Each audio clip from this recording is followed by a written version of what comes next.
اس تصویر کو دیکھیں، یہ صدام حسین کی وہ دو بیٹیاں ہیں جن کے ایک محل کا خرچہ تقریباً $50 ملین تھا۔ اس محل میں کئی ملازمین اور لگژری گاڑیاں تھیں۔ یہ دونوں ایسی شاہانہ اور عالی شان زندگی گزار کر بڑی ہوئی تھیں جو کسی بادشاہ کو بھی میسر نہ ہو۔ ایک وقت تھا کہ دنیا میں ان دونوں کے حسن کے چرچے تھے۔ ان کے جوتے فرانس کی کمپنی اسپیشل تیار کرتی تھی اور ان کے میک اپ کا سامان برطانیہ سے منگوایا جاتا تھا۔ لیکن پھر عراق کی سرزمین نے ایک ایسا وقت بھی دیکھا کہ صدام حسین کی ان شہزادیوں کو عراق کی گلیوں میں بنا جوتوں کے بھاگنا پڑا۔ صدام حسین کی پھانسی کے بعد اس کی یہ دونوں بیٹیاں عراق میں چھپتی پھر رہی تھیں کہ قتل نہ کر دی جائیں۔ جو لوگ ان دونوں کی راہوں میں پھول پھینکتے تھے وہ صدام حسین کی موت کے بعد ان کے بھی جانی دشمن بن چکے تھے۔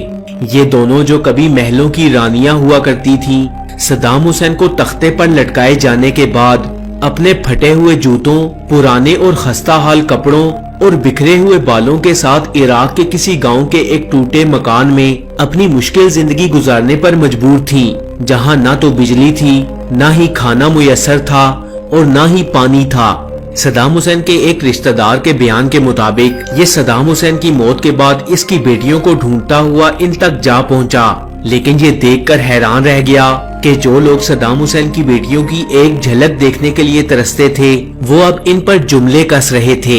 صدام حسین کی بیٹیوں رغد حسین اور رانا حسین کو مذاق کا نشانہ بنایا جا رہا تھا۔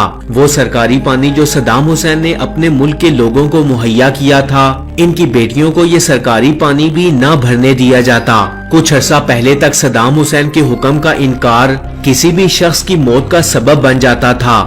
آج اس کی اپنی بیٹیاں سرکاری پانی کے نل سے پانی بھرنے کے لیے بھی اس گاؤں کے لوگوں کی محتاج تھیں۔ صدام حسین اور اس کی اولاد نے جس طرح شاہی زندگی گزاری شاید ہی دنیا کے کسی حکمران نے گزاری ہو۔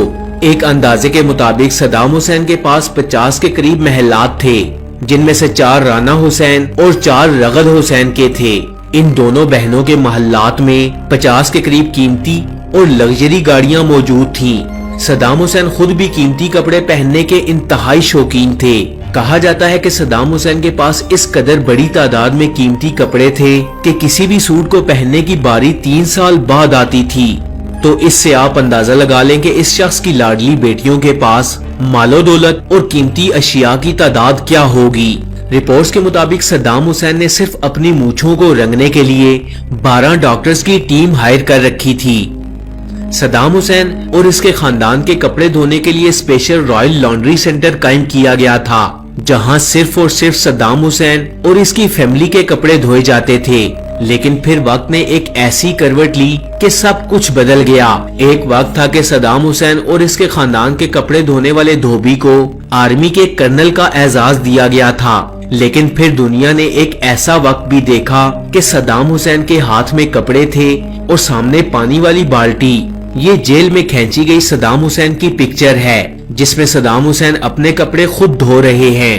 جس شخص کے لیے سگار بھی اسپیشلی کیوبا سے منگوائے جاتے تھے، وقت کی ستم ظریفی تھی کہ وہ اپنے کپڑے بھی خود دھو رہا تھا۔ جن بیٹیوں کی خدمت کے لیے ہزاروں نوکر چاکر آگے پیچھے موجود تھے، وہ ٹوٹے ہوئے جوتوں اور پھٹے ہوئے کپڑوں کے ساتھ اپنی جان بچانے کی کوشش میں تھیں۔ امریکن آرمی انہیں ہر جگہ تلاش کر رہی تھی اور صدام حسین کے مخالف لوگ ان کے قتل کے لیے ہر جگہ گھومتے پھر رہے تھے۔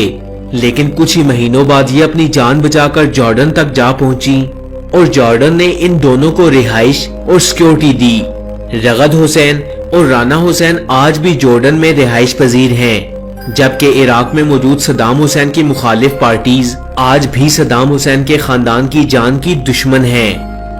تو فرینڈز، یہ تھی اپنے وقت کے سب سے طاقتور حکمران صدام حسین کی بیٹیوں کی کہانی۔ آپ کو یہ ویڈیو کیسی